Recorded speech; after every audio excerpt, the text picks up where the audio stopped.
As the AFL's own website has said, the very woke AFL, I should add, new Don's CEO to lead inclusive club despite divisive church links. Divisive church links. You know, don't you, that the AFL and the rest of the media would never make an issue of the supposedly divisive links to a mosque if Thorburn were a Muslim instead.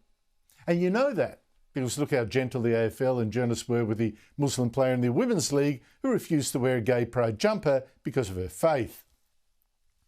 No, the tolerance police have very different rules for Christians.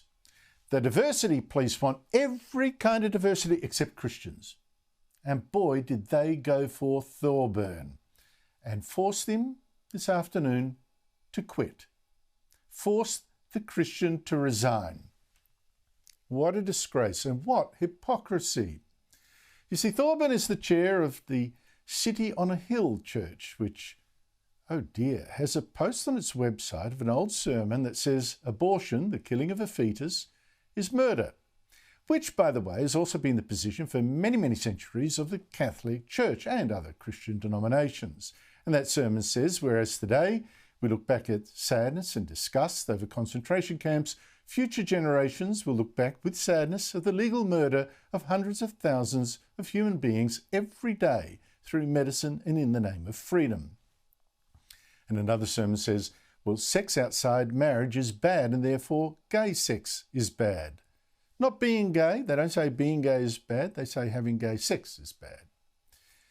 Well, that was all that Premier Daniel Andrews needed to know about all this, about Thorburn and his church, for him to be as intolerant as he always is in these matters.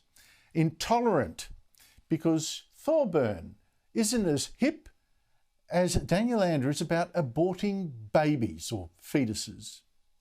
Those views are absolutely appalling. I don't support those views. That kind of intolerance, that kind of hatred, bigotry is just wrong. That's the intolerance of the Tolerance Brigade. And the Deputy Mayor of Port Phillip Council made himself a media hero by declaring he was a bisexual. That's obviously hero points right there. And he was resigning his Essendon Club membership because he was so tolerant that he couldn't tolerate this Christian's views. We're talking about leadership here. We're not talking about someone's right to simply be part of an organisation or be around an organisation. We're talking about whether they are suitable to lead an organisation. And if you hold the beliefs that queer people should be forced back into the closet, if you hold the beliefs that women should be prevented from accessing reproductive health care, those beliefs are incompatible with leadership. You cannot be a leader if you hold those beliefs. And the oh-so-tolerant Essendon Football Club caved into the intolerance and this afternoon said Thorburn was out. It said the Essendon board made clear that despite these not being the views that Andrew Thorburn has expressed personally, and that was also made prior to him taking up his role as chairman, he couldn't continue to serve in his dual roles at the Essendon Football Club and as chairman of City on the Hill. So he's out. Out the door, you Christian. Now just note the hypocrisy here, by the way. In the very same statement saying that it was getting rid of this Christian, this club had the hide to claim we are deeply committed to our values and support wholeheartedly the work of the AFL and continue to stamp out any discrimination based on race, sex, religion. It actually boasts of stamping out discrimination against religion in the very same press release announcing it's discriminating against a Christian. Are these guys as stupid as they are bigoted? And I do mean bigoted, all of them, the club, the AFL, the media baying for Thorburn's head, because you consider, 1, Thorburn hasn't actually been hired by Essendon to preach or give lectures on abortion or gay sex, just like he didn't when he was running the ANZ Bank. 2, these sermons on the church website were not given by Thorburn himself. And they don't actually say abortion should be banned, gays should be hated. Not at all. 3, The Essendon statement says Thorburn hadn't even seen the state sermons, hadn't even seen them, wasn't aware of them, which were, it said, from 9 years ago. 9 years. And 4, Thorburn says they aren't necessarily his own opinions anyway. In the church, like any diverse society, there are very different views on all these matters. I have different views on some matters, right? I'm not a pastor. My job in a governance role is to make sure it's run well. I don't always agree with what's said. So Thorburn was actually got rid of because of his connections to someone who 9 years ago had said something Christian. I mean, really? But even if they were his opinions, so what? Is every Catholic who thinks abortion is a moral wrong now banned from any leadership of anything, including even a football club, a charity, a business, a government department, banned? Is that right? And what kind of bizarre intolerance is this from people who are at the same time boasting how tolerant they themselves are? Now, we're getting just too much of this bigotry of the left and of Daniel Andrews, the Victorian Premier. I mean, we've already had Israel Folau, the superstar, thrown out of rugby union in Australia for preaching his interpretation of his Christian faith, which he says includes biblical passages calling homosexuality a sin. I don't agree with his point of view. But do we really now ban people for thought crimes unrelated to what they're actually doing? A sportsman in this case? We even had the Catholic Archbishop of Hobart dragged in front of an anti-discrimination commission because he dared to point out that church teachings did not support gay marriage. And of course, we saw the wicked persecution of Cardinal George Pell, an innocent man falsely smeared and even jailed in Victoria on clearly preposterous evidence as a pedophile until he was cleared by the High Court. And his real crime, it seems to me, was being a conservative Catholic, and the hatred whipped up against him was sick. You're going to burn, you animal! You're going to burn in hell, you animal! You're a burn in hell, pal!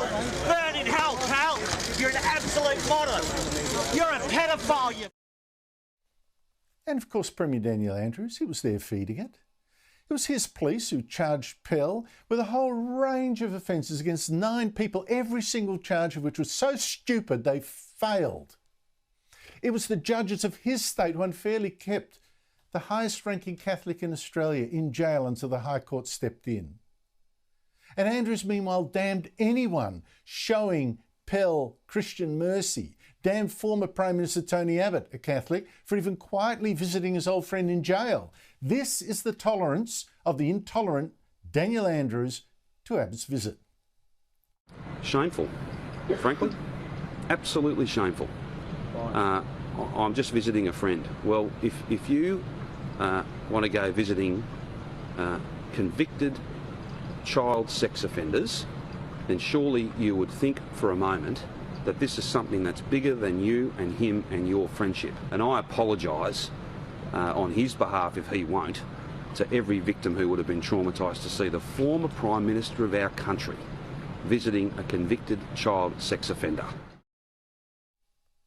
There is such a sick culture now, particularly in Victoria, a culture of intolerance, a cultural corruption that comes from the top.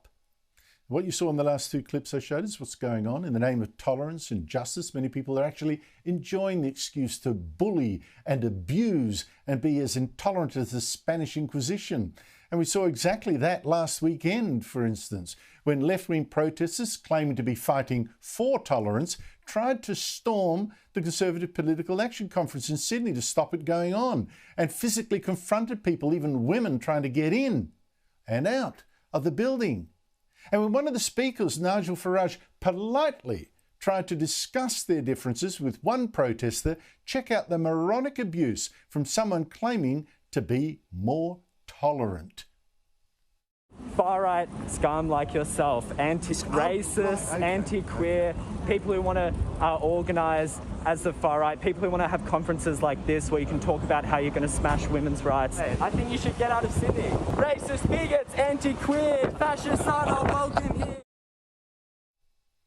What is it with the left, and with so many journalists too? What is it with the Premier of Victoria? This intolerance that is now so oppressive and so hypocritical.